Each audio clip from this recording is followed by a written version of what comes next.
What's something you were told as a kid that turned out to be a horrible lie? I was always told that my older brother ran away with his friends, but it never really made sense because I still saw his friends around town. I remember the first time I heard about him running away. It was around 1987, and I was about 8 years old. My father told me over dinner that my brother had left home while I was away at school that day and told me not to look for him. I felt really sad because I really loved watching television with him and riding our bikes together. And for him to leave without saying goodbye, it really hurt my heart.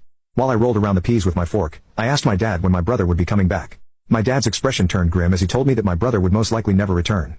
That broke my heart even more. The following day, I saw my dad cutting down my brother's favorite tree in the backyard. I tried to run out and stop him, but my dad told me that he needed to remove the tree so that he could send it to my brother. That was another thing that never made sense to me, but I accepted it as a kid. Days turned into weeks, and weeks into years.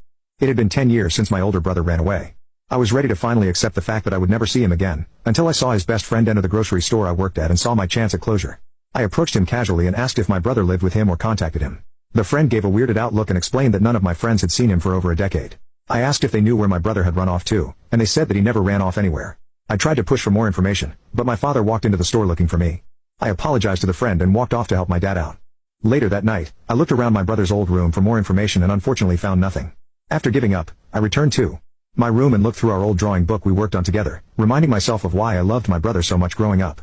To my surprise, 2 of the pages in the book had tiny folded notes addressed to me, saying terrible things about my dad. Each note explained gruesome details about how my dad hit my brother or punished him through starvation or tied him up outside to a tree. I covered my mouth from shock and frantically searched around my room for more clues from our old toys. The last note I found asked me to call the police because he thought that my dad was going to do something unspeakable to him soon. My heart raced just thinking about what had actually happened to my brother.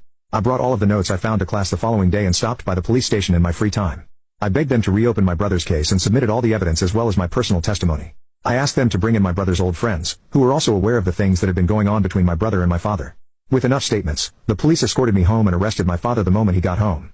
At the station, it was revealed that my dad had really beaten my brother and hid him in the tree the week he went missing.